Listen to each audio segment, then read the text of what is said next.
Goodman. Mr. Goodman. What's happening, gentlemen? How Welcome you guys doing? Good. We're Great. good. We're good. Yeah. You're one of our long requested guests. We've been trying to get you on for a while, and this is our attempt in December before Christmas. But how's everything going?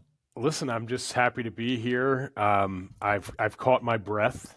You know, I loved OB busting my chops about being. I wasn't sure if it was like a out of shape gym owner or just a. Oh, busy no. gym owner. Wow. No, I know exactly what you're talking about. And What is he talking about? when we did the Fit Pro tips episode, He was very breathless. yeah, and I I was was saying, breathless.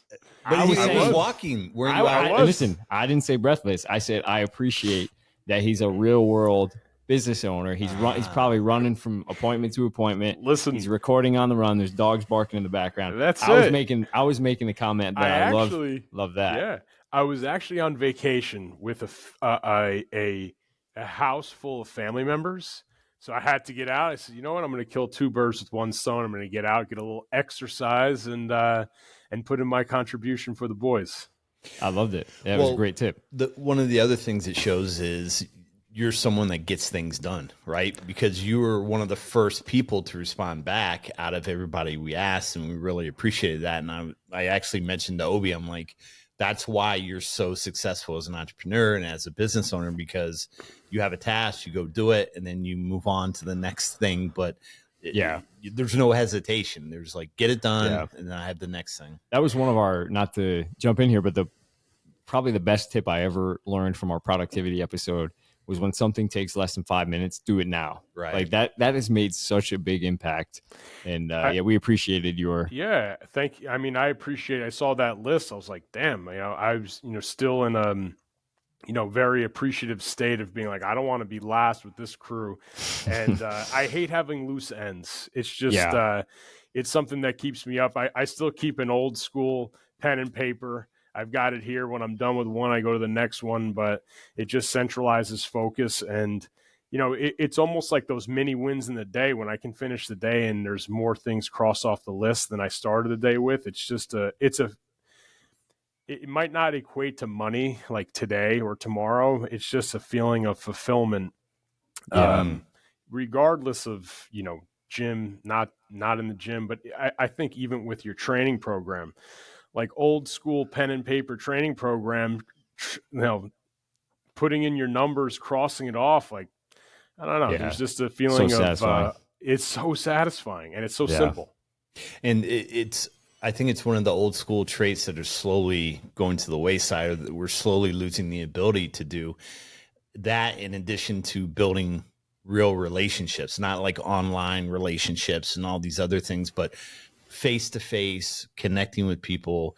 And that, in addition to using the old school pen and paper, I think those types of traits, technology is great, but those are some of the things I really value. I just had a talk with these exercise science students that were high schoolers, and they're now offering exercise science in high school, apparently, which is pretty cool. But that is cool. They came in to interview gym owner that were not just a gym owner, but they're going on like field trips and interviewing different gym owners and fitness professionals. And they came in and we put them through a little workout and did a Q&A at the end. And she was like, why should these people pay attention to fitness? And, why did you get into this? And I was saying that sort of thing. I took that angle where it's like, and I'm sure you see this, Dan, and I'm looking forward to hearing your thoughts on this, but a gym is like a microcosm of life. And not to get too philosophical about it, but it's everything that people miss in society.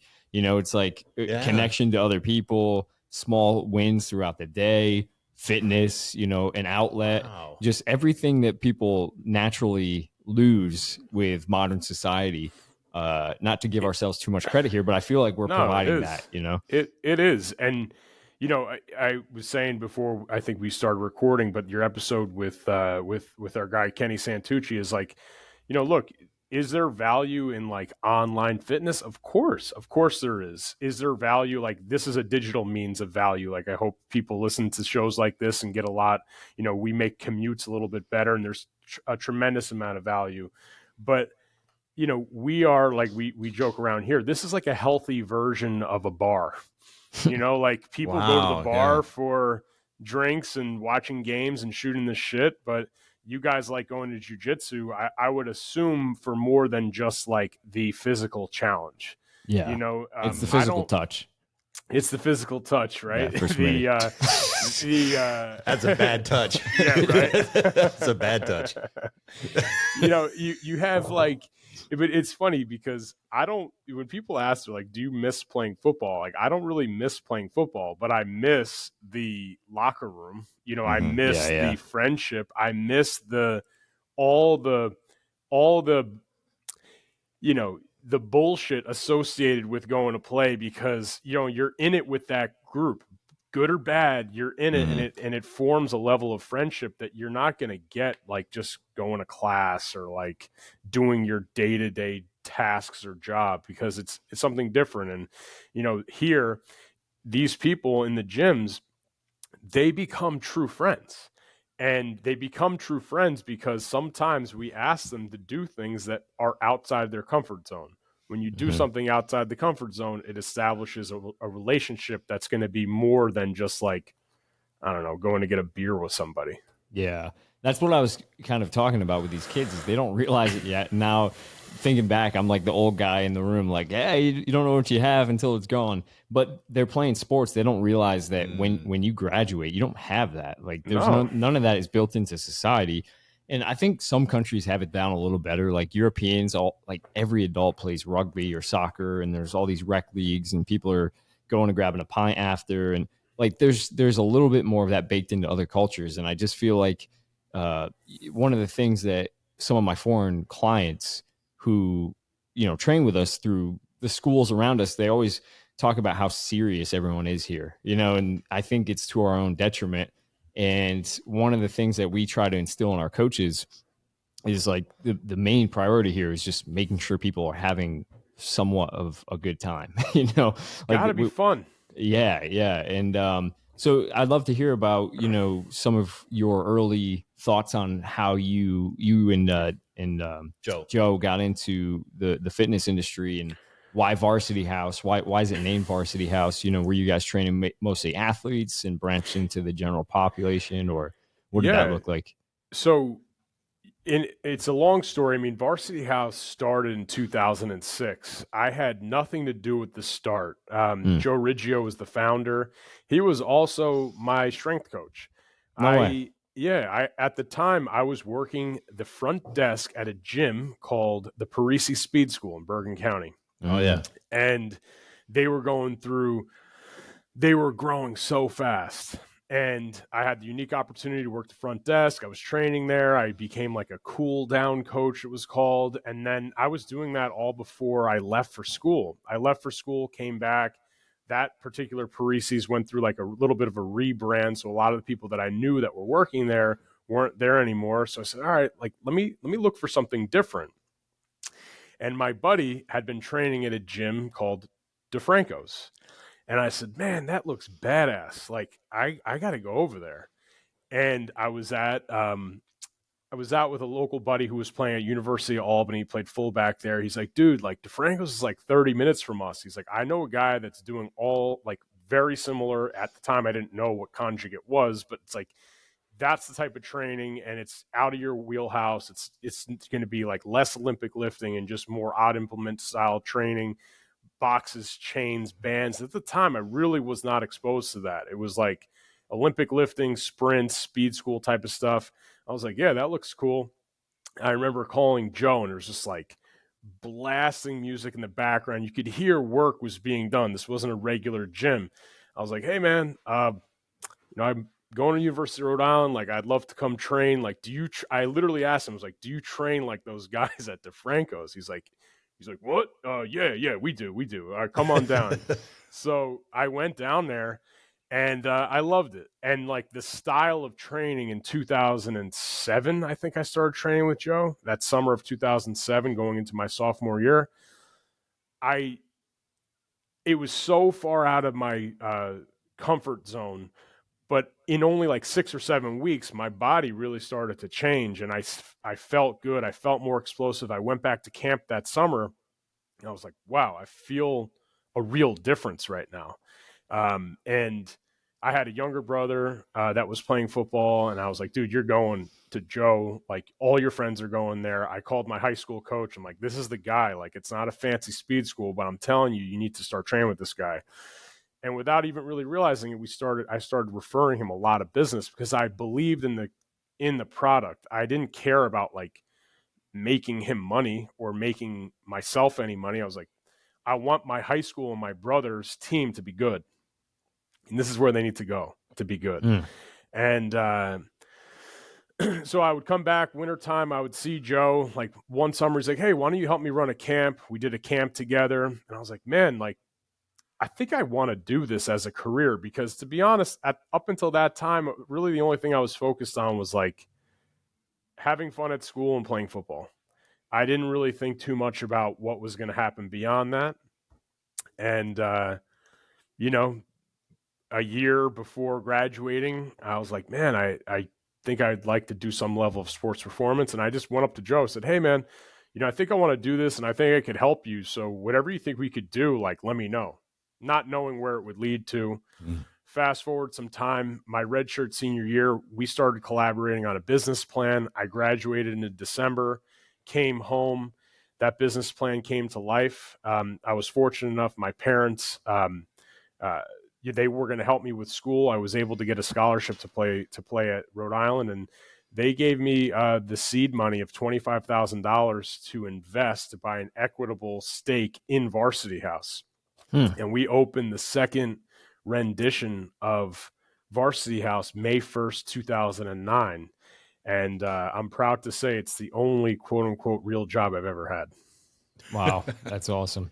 Did you go to school for exercise science or anything? I did not. Like, okay. So this was not really like a thought from the get-go. No, it was not at all. And I was studying business and ended up graduating with a communications degree because my GPA wasn't high enough to finish as a business major.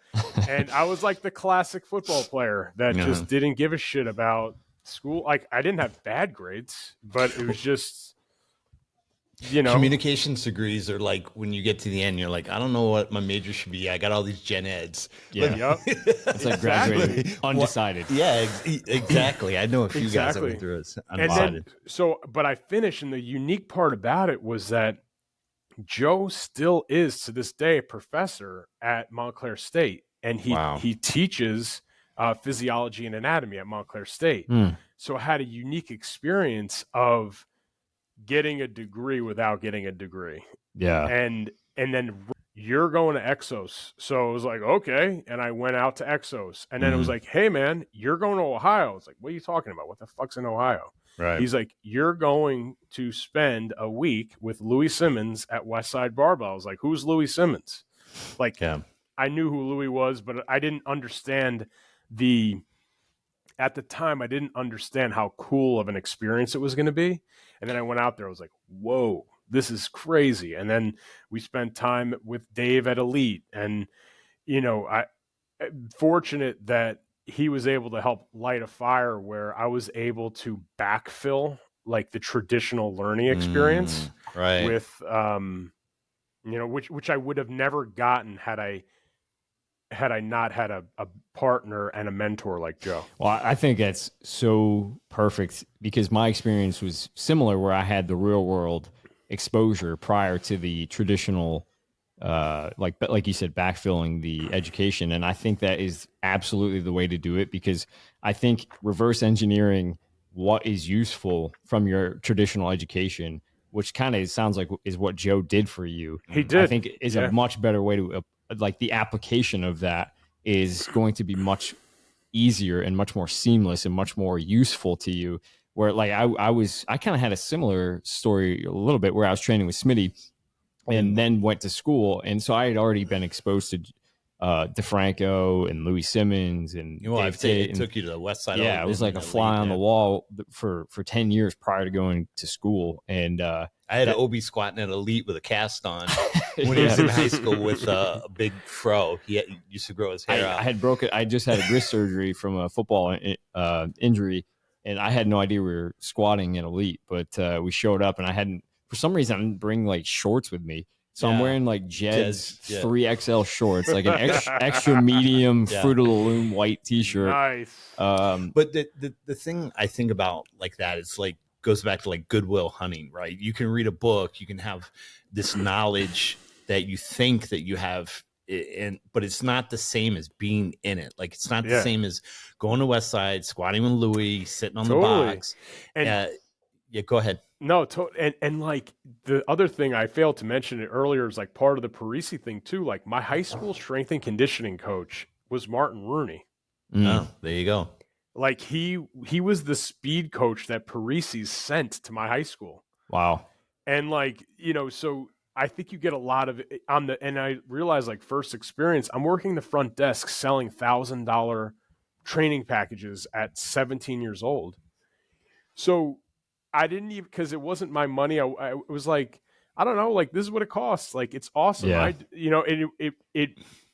It normalized high ticket sales at a very young age, and my exposure to the business side of it, and like the reality that you could make it a career, I knew at a very young age, and I think that was very influential for me when I made a decision. Like, hey, I'm not going to go. Nothing wrong with this, but I'm not going to go like sell insurance or try to get a job in finance like a lot of my teammates.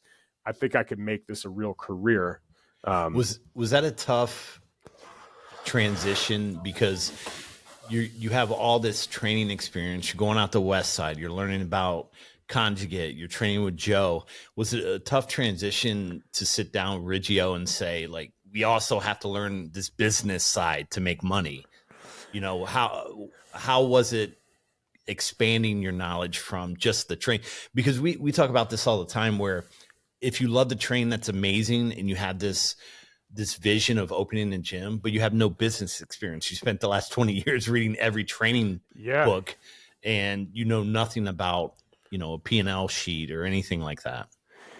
Yeah. I mean, I think the first year in a business, we were young. Like I was living at my parents' house. Like I would have I did pretty much work for free. Yeah. I was like an owner, but my owner's draw at the time was like $200 a week for a long time.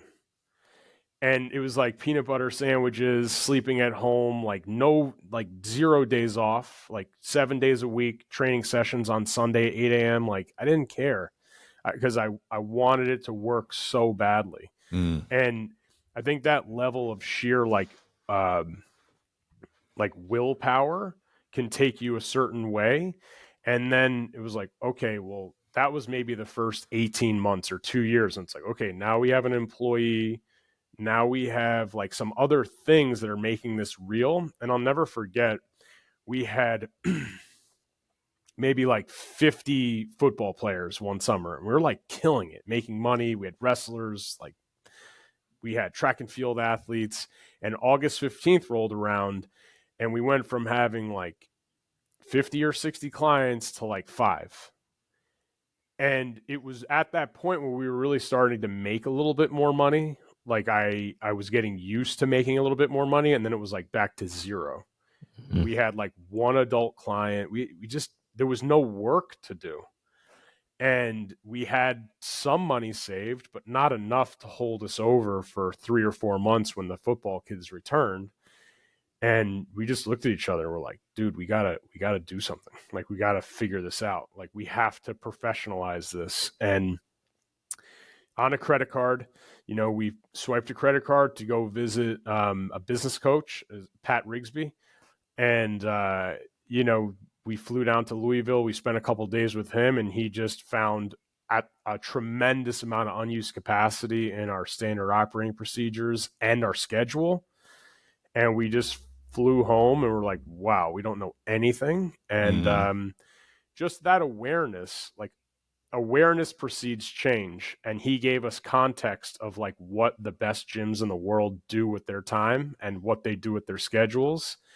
And, you know, the one thing we came back with was like, all right, well, I'm 24. Like let's just rip the Band-Aid off. And we just changed it all. Just like, this is what we're doing now. And not saying we didn't have any reservations, but we're just like, all right, we paid to get this advice. Let's just put it in motion. And we took the knowledge and took action right away. And without doing something like that early, like there's no chance we would still be in business. So is that when you talk about the change, are you saying moving specifically from an athletic performance center with dealing with primarily athletes to integrating more Gen Pop, group training, things like that to build out your day? There was like 3 things that really resonate from that trip. And the first thing was, Joe and I, like, we were asked to sell the business. Like, what do you guys sell? What do you provide? And like Joe said one thing and I said another. And I was like, whoa, that's not good. All right, we got to clean that up. The second thing was, what time do athletes train with you? And I was like, well, they train like 3 to 8. So he's like, okay, so, but let me get something straight. Like, you pay rent for 24 hours in a day, right? I was like, yes. He's like, so you service people 5 of those hours? I was like, yes. I was like, okay. He didn't need to say anything else. Mm. And the last thing was, and at the time, you know, I was like very adverse to being like, oh, I'm like selling this thing, you know, like I don't want to sell training, like my own training. I didn't have a problem doing it like at another facility because it didn't feel like it was ours. You know, it was like that was my job to do. But when we opened our own shop, it was like, this thing's going to sell itself. Like, it's so good, it's going to sell itself. And to an extent, it does. But he said something that like knocked me dead in my tracks. And he was just like, look, if you get somebody in your program and they commit to it for 6 months, like, will you deliver on the things that you promise? And it's like, if they show up here 4 days a week in these groups, like, definitely 100%. And he's like, well, then the mindset shift has to be that selling is helping. And if you can't sell them, you can't help them. And I was like, okay. Yeah. I almost think you being 17 and having that initial experience with selling probably helped in some way because it dissociated you from the value of money. Like when you're 17, no, like I'm signing loans for school for $200,000 at 17. And I'm like, I'll pay that back in a couple of years. No, exactly. Yeah. So I think that's a big component is dissociation. And then exactly what you said, like, I can't remember who it was now, but through one of the talks, I think it might've been Jay Perugia actually. And he was saying the exact same thing. Like if a mechanic drove by you and you're stranded on the side of the highway and he has the skills and the tools to help you, but he just decides to continue on anyway, that would maybe be considered as unethical, right? And if you're a trainer and you decide that you are going to withhold your tools and knowledge for those who could help or for those who could use it, that might even be considered unethical, right? And so that mindset shift for us was huge. I think every business owner goes through that, or at least coach on some level, kind of giving themselves permission to go out there and sell. You know, we talk about this all the time with imposter syndrome, but so many coaches are in your shoes. This is why I'm really jiving with your story, because we have so many coaches that reach out and they're like, hey, I want to be a coach, but I don't have my degree. I didn't go to school for this. I didn't spend, 4 to 6 years studying exercise science. And they don't realize that the majority of coaches in this industry, especially the high level ones, didn't go to school for it. School, in a lot of ways, it's good, but in more ways, it's a scam. And going the route that you did, I think, is a perfect example. So one of the questions that I had to back up just a tiny bit is, what do you think it was that Joe saw in you to allow you to invest in the first place, being that he kind of had the brick and mortar business already? What was it? Yeah. Was there a pitch there, or did he just have faith in you? It's like so funny when you think about it, because like I think I'm still in so much of like the strategic development of this company right now, and like I always feel busy and like we're growing and it's fun, and it's like it still feels like the early days, just different. The numbers are different, the stakes are a little bit different. But I remember back when maybe 2007, and Joe was going on a vacation. And I still remember he was going to Grand Cayman with our other buddy, Mark Torrey, who's still at the gym today. And I'm like, all right, you guys are going away. That's cool. But like, who's going to train? Who's here to train? Like, give me a key. Like, how are you making money? Like, we're all here. There's like, you know, you got to open the loading dock. We got to get our training in. And he's like, oh, I never really thought about that. And I was like, well, like, what are you going to, and I said to him, I was like, what are you going to do in like 10 years when you're like married with a kid or something? And he's like, and I remember he didn't really respond. And I think I stumped him. And then when I said, I was like, it wasn't in the same conversation, but I guess when I did pitch it, I was like, hey man, like, listen, here's what I know. Like, I've got a lot of time. I know a lot of people, and like, we are still very football specific. I have a lot of contacts in the football community. I've already proven that without even trying, you know, I can help get some business. So, you know, at least there's two of us, you know, like, and that was literally like the original, like, handshake agreement of a partnership. And then, you know, we scribbled down some bullshit on a piece of paper of like an operating agreement.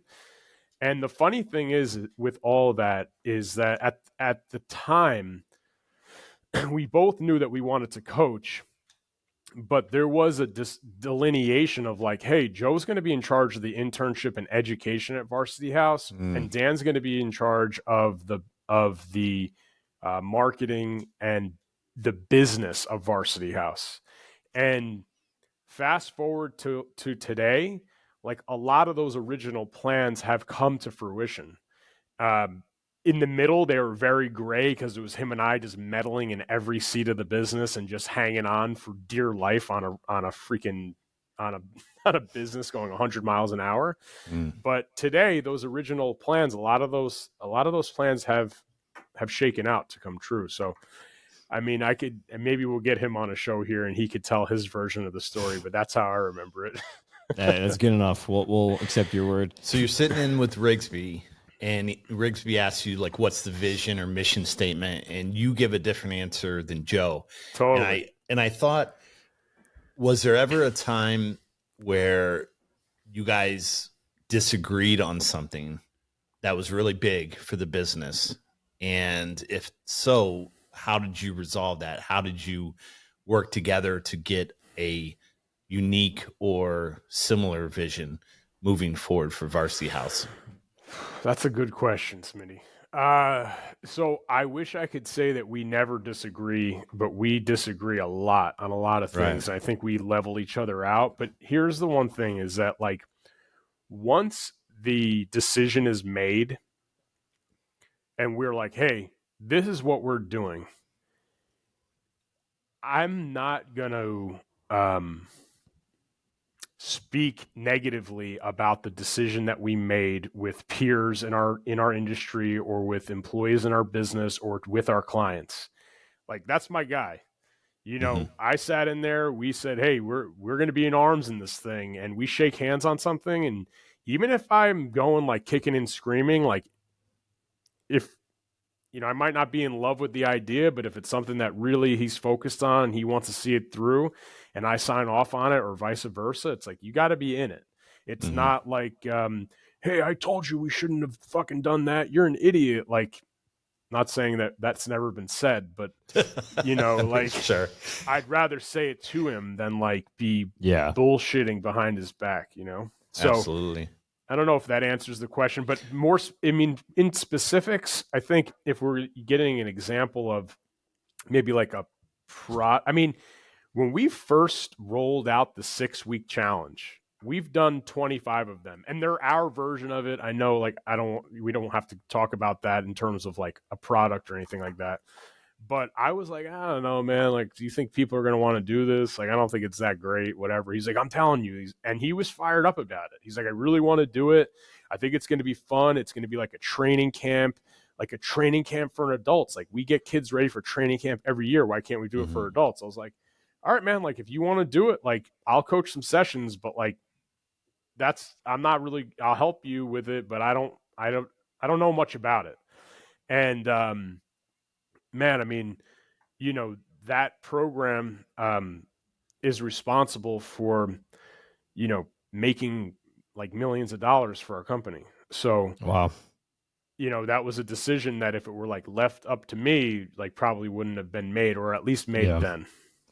It's interesting in my experience, it almost doesn't matter what program you run, so long as it's something that you're excited about. Like the programs are more of like just like a conduit for excitement. Like no one's 100%. going to be more excited about it than you are. So and that's one of the early mistakes that we've made was we tried to implement things that we were told to do.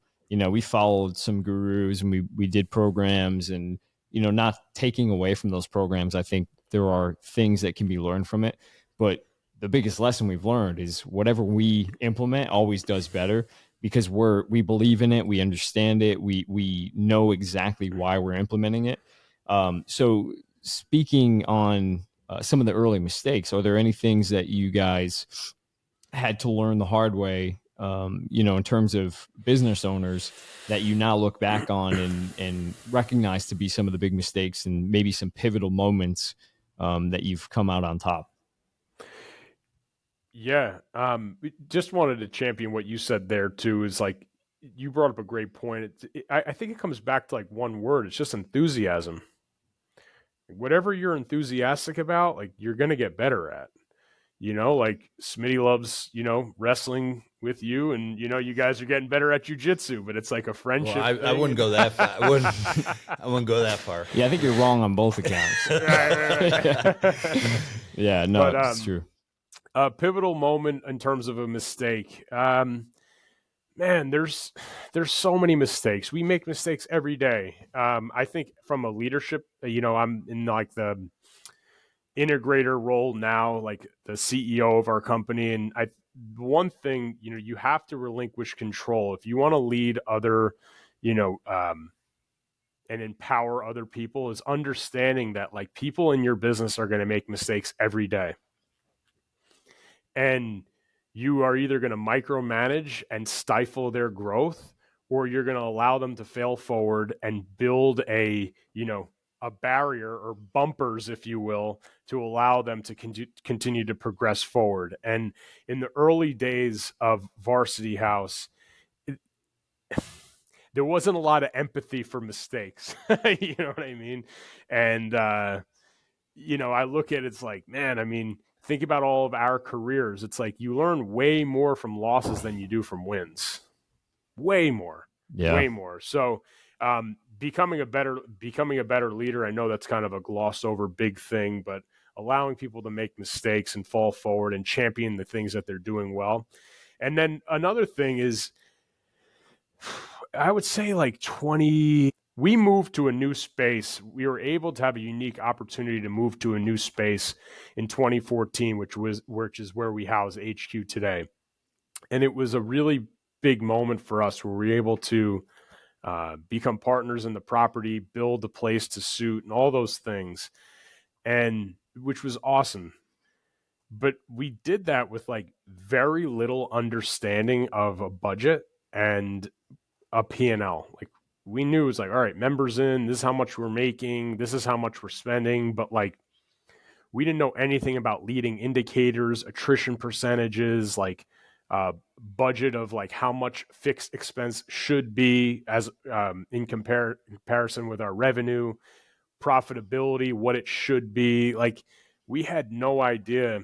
And the first year to moving here was just like, oh my God, we were behind on a lot of different things. And from the outside looking in, it was that we were killing it. But from a financial standpoint, which is the real report card of your business, we weren't doing well. And it was because we just didn't know what we were doing. And we went out and we hired a coach at that time, Vince Gabriel, and Vince hooked us up with a CFO. And like, I'll never forget the first thing that I'll shout out Mike Waldron. Like first thing he told us was, he's like, you guys, like you got the plane up in the air and you guys are flying this thing, but you got no radar, no sonar, and you have no idea where you're going. And I thought like, he's like, how are you ever going to land this plane? I was like, I have no idea. And that always stuck with me. And I would say it almost sunk us after moving was our inability to understand the money and how money works in the business and how to use money as a tool. And we had no idea how to do that. And we've had to really level up our financial acumen big time. And that was a huge learning lesson. Yeah, I mean, it's kind of funny, the come to Jesus moment where I think every business owner can experience a little success just based off of the excitement and momentum you have of building a small business. And then we had my business partner and I had our business coach come in, and I'll never forget, like, one of the first meetings he sat down with us. He's like, all right, let's see the P&L. And he's like, I want to see it broken down by month and by service. And he's like asking us for it, like, hey, this is no big deal. This is boilerplate stuff. Right. Just show me that real quick. And we're like, oh yeah, it seems to be that our computer isn't working. It's like they have such a way of asking it where, like you're saying, like they ask it, they don't need to say anything else. You immediately, we kind of thought we had our stuff together at that time too. And like, he just kind of took the wind from our sails with that one question. And, but you said something that I didn't want to gloss over. You said that one of the mistakes was kind of allowing people to, take ownership of mistakes and become a leader. And I hate to make this question sound like too broad, but I am curious to know what it is. Let me preface this question with our observation of leadership has changed over the last 8 years of being in business, because we thought we had a good idea of what we were looking for in a leader. And we realized that there's so many different types of leaders that do well in different roles. And so part of my question, I guess, is, have you figured out exactly what you're looking for with leadership, or are you looking for the good qualities in different people and trying to cultivate those personality traits in those different types of people?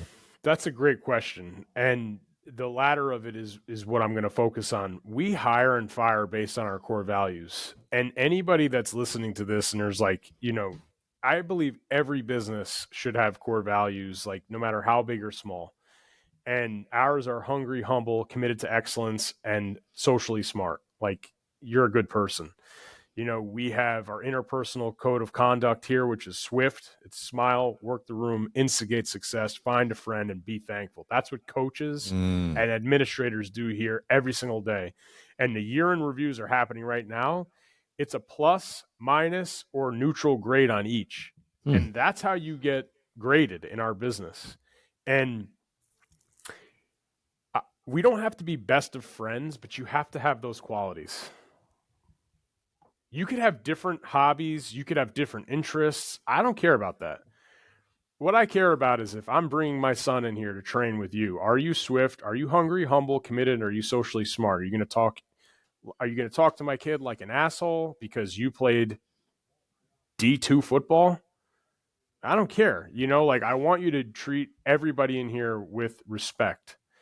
And that's really, that's what I'm looking for the most, because I think everybody in a business you're leading humans in a training business. Whether you have a title in a business or not, you are leading people every day in sessions.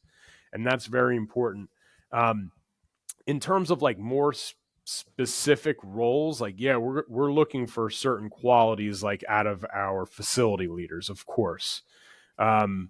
We're looking for certain qualities out of an ops manager as opposed to a sales manager. Like, we are definitely looking for qualities, but first and foremost is the human element of it, is the core values. Do they align? Because that's so important. And, in terms of being an effective leader, I think you have to start with, like, what do you want? What do you want them to be able to do? Like, what's the end game? What's the goal? And I look back in like early part of the business, we had a lot of people working really hard. We were just kind of, like I said it earlier, like meddling in roles or squirreling in roles. And like, we all kind of shared responsibility or accountability. And that just leads to frustration and confusion. And it's hard to be an effective leader if you don't know who's accountable for what. So for somebody that's listening to this, it could be any business that they own, but it's like there's certain subcategories that every business needs. And like one person has to own the result of that subcategory. And then it'll enable you to be a more effective leader because you know who owns that process in your business. It's getting the right people in the right spot. Exactly. Driven by your org chart. I love that. The question I had was empowering people, and you and Joe are really good at that. And I was thinking all the trainers you've had come through there, specific to your core values and making sure that they are performing at their role as you want them to perform. Is there any one trait that you've seen that's common amongst people that come in as a trainer and excel in the role? You know, I always think the new trainers coming in looking for a position, the one trainer might be disheveled, showing up late, the clothes not clean, you know, not looking you in the eye, giving you a good handshake. And then the other trainer coming in on time, 10 minutes early, looking good, ready to go. That's just one piece of it. But is there other like personality traits? Obi alluded to it earlier about how not every trainer that comes out with a kinesiology or exercise phys degree is a good trainer. They just have the knowledge, you know, and getting the experience, but also the personality in as a trainer. Yeah. So years ago, I would have told you humility was number one because nobody knows shit at a school, regardless of like, you can have an accounting degree. You get hired by what are they, the Core 4 or whatever, a public accounting firm. Like Right, they're not right. going to know anything. They're going to teach you everything. That you get hired anywhere. Like the on-the-job training is so important, no matter where you go.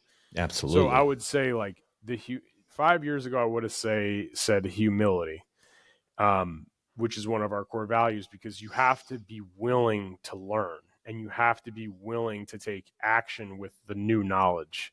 But we added an addendum to our core values. It used to be hungry, humble, committed to excellence. And the addendum to it was socially smart. And in terms of personal training, you could be a doctor, you could be a personal trainer, you could be a football coach, you could be an accountant, you could be anything that deals with people. Your ability to just have a regular conversation with somebody is so meaningful in just like your success in the workplace. You look at and we all know them. There's like a lot of coaches that don't know like anything about coaching, but are just like people. They know how to have a conversation. They genuinely care about others. Like they're interested. They're good listeners.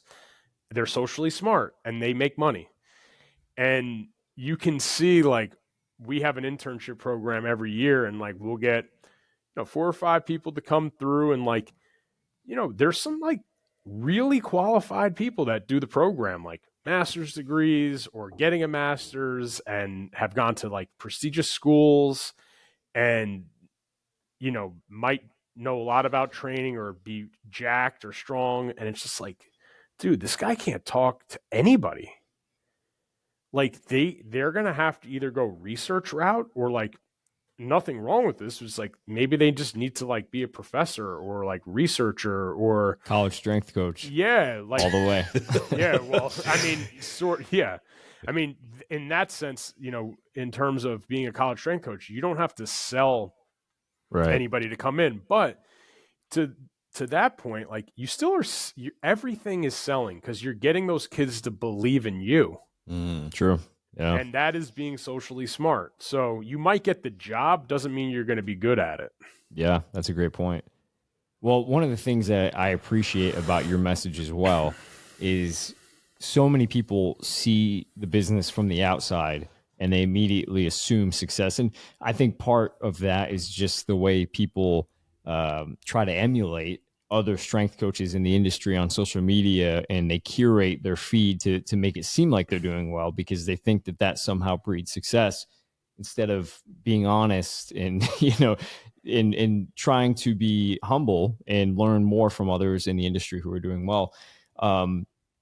what is a piece of advice for those people who are on the other side of this podcast listening in and maybe thinking about taking the dive into the fitness industry with the ultimate goal of creating a DeFranco's or, Varsity House, where they see these mega facilities, 5,000 plus square feet with turf and all of this beautiful state of the art equipment. I ask this both, as a gym owner, but also I want to, hear an honest standpoint or a viewpoint from, another leader in the industry. So just because you can do the thing doesn't mean that you can manage the thing. And I think this goes to let's use a different, I love to eat. So let's talk about a restaurant. Just because somebody knows how to cook food doesn't mean they know how to run a restaurant. And they can make delicious food, but there's back of the house, which is behind the scenes, and there's front of the house. And both of them need to work in unison to have a very successful restaurant business. And I think sometimes people think like, oh, well, if I don't run a restaurant, I'm never going to be successful. It's like, that's bullshit. Like, if you like to cook food, just like be a great chef in the restaurant and focus on that. And I think sometimes people believe that the only way to make money as a personal trainer or strength coach in our industry is to like open a gym. That's the first thing. You can make money in somebody else's gym, just being an awesome coach and understanding the business side of it and understanding how the gears work, and I think that awareness is so important, where if you're making good money as a personal trainer or coach, you don't have to open a gym. So a lot of gym owners make less than personal trainers in busy gyms. That's the first thing.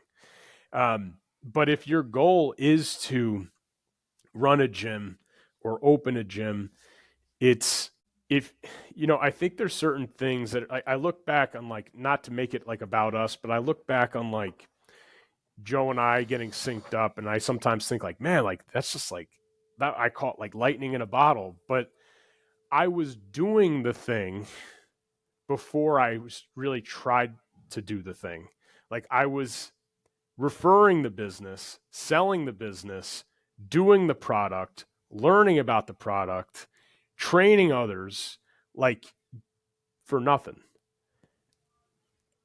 That it was like a natural evolution, where if you're working at a gym, I just went over this with somebody. It's like, if you're at a gym and you have like 12 clients, it ain't the business owner's fault that you have 12 clients. It's your fault. You should be busy regardless of the circumstances. If you have the equipment, you have a clean space to train, you should have clients. So you should already be doing the thing. Yes. Yeah.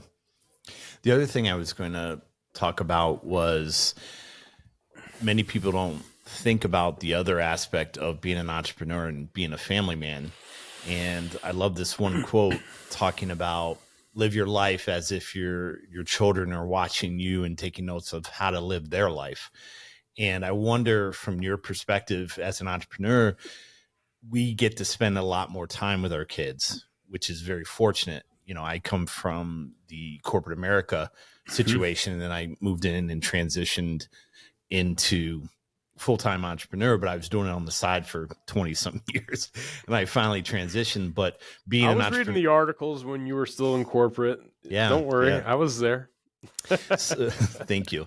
Well, that just means I'm super old, but I was thinking, what things are you trying to demonstrate for your family and your sons and your kids with how you're living your life and being fearless enough to go into business with Joe, and getting away from that beautiful communications degree that was just sitting there on the shelf, but living your life in doing it your own way. Like, what are you trying to teach your own family? Man, that's a deep question, Smitty. Like, what, you guys are blasting me right now. This is a great question. Deep guy. So I mean, to be honest with you, I don't know if I've ever really thought about it, so I'll try to answer to the best of my ability. But when I first started, I mean, I was so young and stupid, really, that I didn't think about that at all.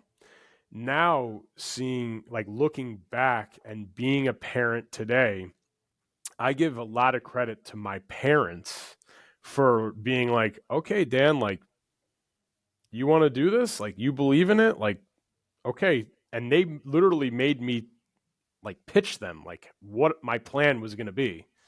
And I give them a lot of credit because I think a lot of parents at the time would be like, hey, like, you know, they would have self-limiting beliefs that they put upon their children that like, let's go the safer route, or let's try this first. And they didn't do that at all. They were just like, okay, like the only thing is there was always a rule in our house. It's just like, hey, if you start something, you finish it. Always, for my brother and I, and it's has served us well.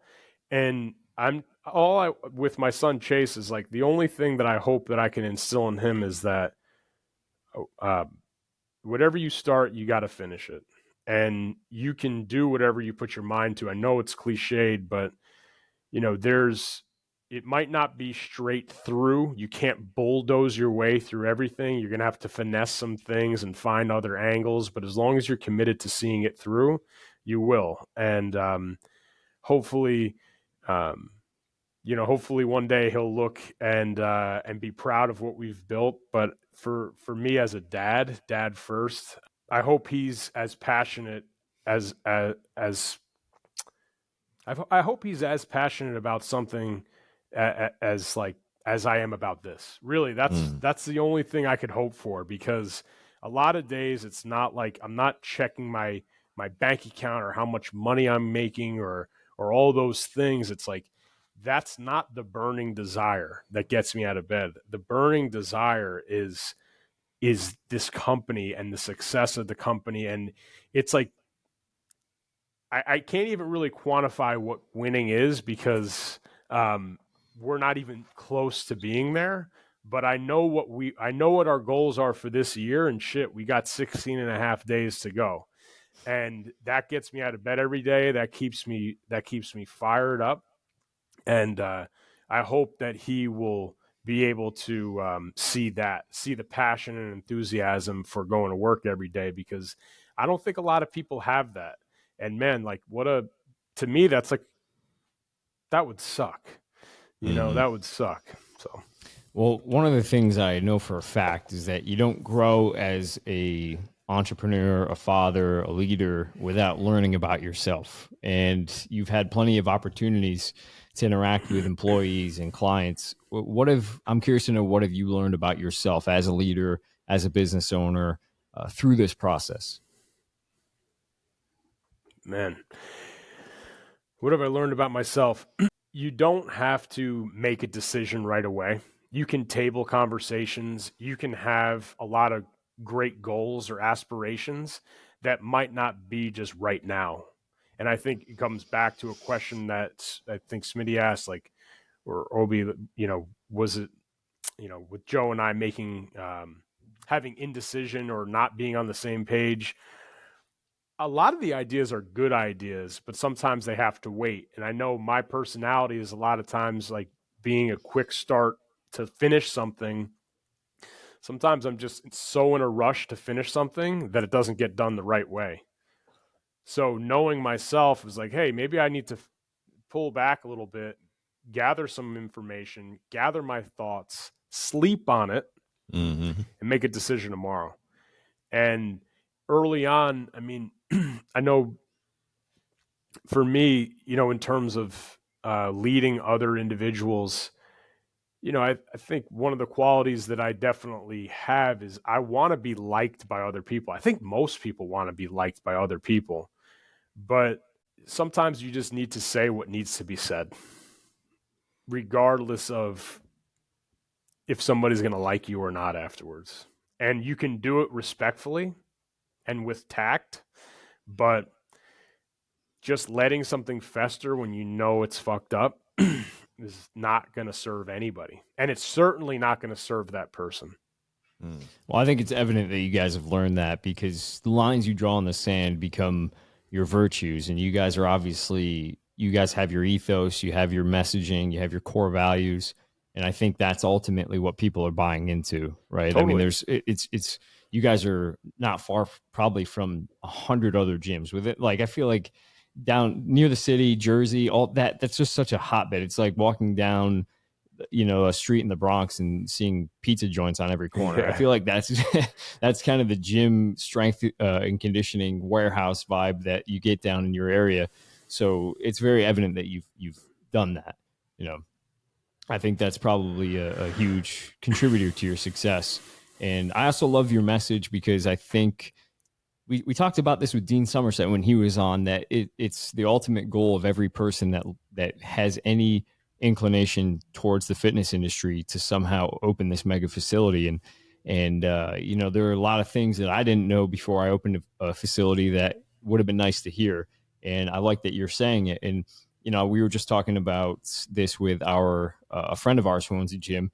And he's like, yeah, one day, it'd be nice to not have to do the training. And it's just kind of funny to think about people they love training so much that they want to spend all their money and time to create a gym so that they eventually don't have to do training.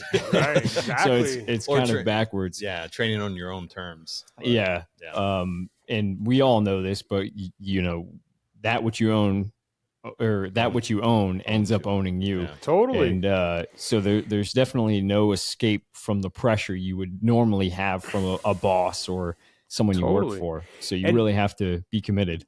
Totally. And like, I look at that point as like, I think sometimes you'll go down like the guru route and they'll be like, oh yeah, like if you want to be successful in a gym business, you can't coach anybody. I think that's bullshit. I coach Agreed. people every day because I like it.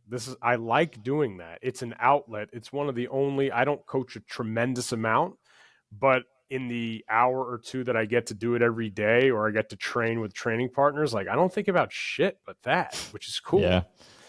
And it's my outlet, and it always was, and it always has been, and it is for right now. Do I see it ever changing? Maybe, but not right now. And we're running a successful more than one gym, so it can definitely be done. And I look at it where we have our team. I am responsible for the success of the team, and that's coaching. I spend a tremendous amount of time with the leadership team in our company. Tremendous amount. Not overbearing, but we meet every week.